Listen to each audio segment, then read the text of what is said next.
एक सुंदर और शांत वन वृंदावन जहाँ गोपियां विरह में बैठी हैं। तभी श्री कृष्ण के मित्र उद्धव योग संदेश लेकर वहां पहुंचते हैं।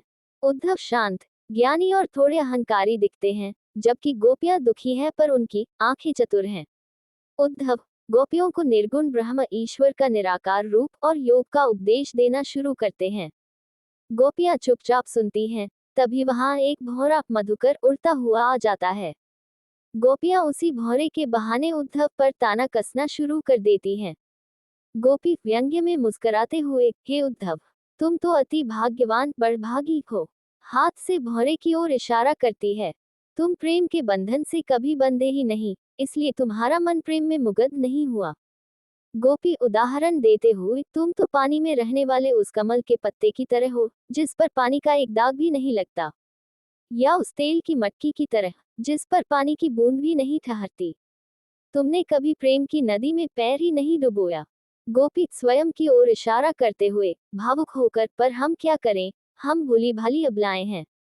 हम तो गुड़ से लिपटी चींटियों की तरह हैं, जो जानती है कि मर जाएंगी, पर उस गुड़ कृष्ण को नहीं छोड़ सकती। विरह की पीड़ा और योग का अस्वीकार। गोपियों के चेहरे पर पीड़ा और विरहाग्नि जुदाई की आग साफ दिखती है। गोपियां अपनी दबी हुई भावनाओं को बाहर निकालती हैं और उद्धव को बताती हैं कि उनका योग संदेश उनकी विरह पीड़ा को कैसे बढ़ा रहा है। गोपी दर्द में सिर झुकाकर, हमारे मन की बात मन में ही रह गई। अब हम किससे जाकर कहें, ये बोलते नहीं बन रहा है। हम तो कृष्ण के आने की आशा को आधार मानकर तन और मन की सारी पीड़ा सह रहे थे। गोपी क्रोध में, मगर अब तुम्हारे इस योग संदेश को सुन सुनकर तो विरहिनियां विरह की आग में जल रही हैं। हम तो जहां से सहायता की पुकार कर रहे थे, वहीं से यह योग की प्रबल धारा बह निकली। गोपी दृढ़ता से, सुनो उद्धव, हमारे लिए कृष्ण उस हारिल पक्षी की लकड़ी की तरह हैं, जिसे हमने मन, कर्म और वचन से कसकर पकड़ा हुआ है। हम सोते जागते बस कान कान की रट लगाए रहते हैं।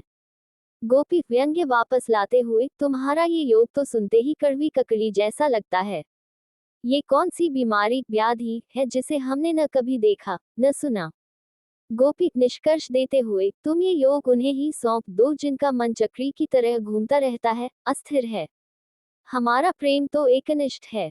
सभी गोपियां एक साथ, जब कृष्ण ने ही प्रेम की मर्यादा प्रतिष्ठा नहीं रखी, तो हम क्यों धैर्य रखें। राजनीति का ताना और राजधर्म की याद। गोपियां अब शांत पर आक्रोशित हैं। वे उद्धव को राजा कृष्ण के दूत के रूप में देखती हैं। गोपियां कृष्ण के बदले हुए व्यवहार पर सवाल उठाती हैं और उन्हें राजधर्म प्रजा का हित याद दिलाती हैं। गोपी ताना मारते हुए, लगता है हरि अब राजनीति पर आए हैं। एक तो वह पहले ही चतुर थे, अब गुरु ग्रंथ भी पढ़ लिया है। उनकी बुद्धि इतनी बढ़ गई है कि हमें योग संदेश भेज रहे हैं। गोपी मान करते हुए, हम तो बस इतना चाहते हैं कि वह अपना चुराया हुआ मन, जो वह जाते समय चुरा ले गए थे, हमें वापस दे दें। गोपी गंभीर स्वर में, वह राजा जो दूसरों को अन्याय अनीति से बचाते थे, वह स्वयं हम पर अन्याय क्यों कर रहे हैं। गोपी अंतिम और निर्णायक, सूरदास कहते हैं कि राजधर्म तो यही होता है कि राजा प्रजा को न सताए।